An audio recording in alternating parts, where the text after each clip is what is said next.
Kasus COVID-19 di Indonesia lagi-lagi meningkat tajam. Pada pekan lalu, kasus baru COVID-19 bertambah ke kisaran 3.000 kasus.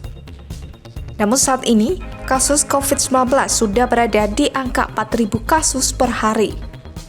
Tak hanya itu, kenaikan kasus baru COVID-19 ini nyatanya juga diikuti oleh kenaikan kasus kematian.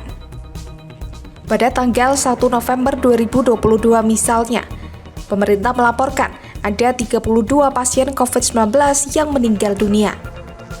Namun selang 2 hari kemudian, kasus kematian meningkat menjadi 42 orang.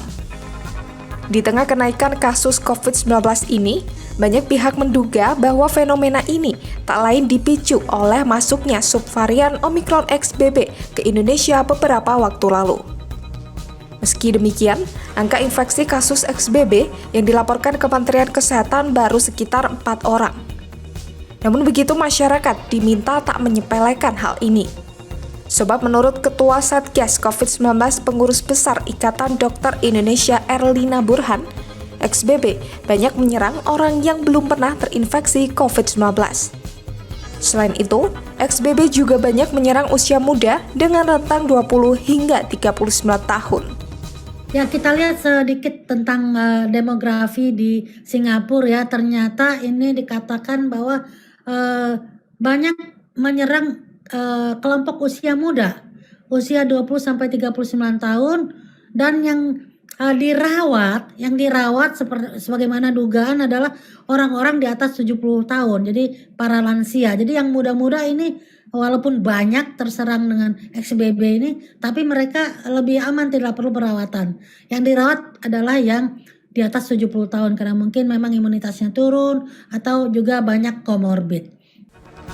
Belum selesai dengan XBB, subvarian Omicron lain juga kembali muncul dengan nama yang agak mirip, yakni XBC. Sejauh ini, subvarian XBC sudah tersebar di Inggris dan Filipina.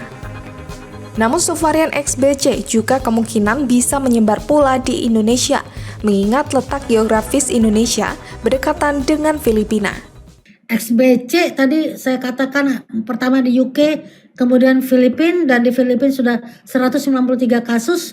Jadi oleh sebab itu kita hati-hati ya, karena juga ada 5 kematian dari XBC ini yang dilaporkan di Filipina. Terkait hal ini, masyarakat pun tentunya harus mewaspadai sejumlah gejala Omicron XBB dan XBC. Beberapa gejala yang timbul itu diantaranya demam, batuk, lemas, sesak, nyeri kepala, pilek, mual, muntah, diare, dan nyeri tenggorokan. Sementara gejala berat yang bisa timbul yakni anosmia dan ageusia. Anosmia yakni tak dapat mendeteksi bau, sementara ageusia adalah kehilangan indera perasa.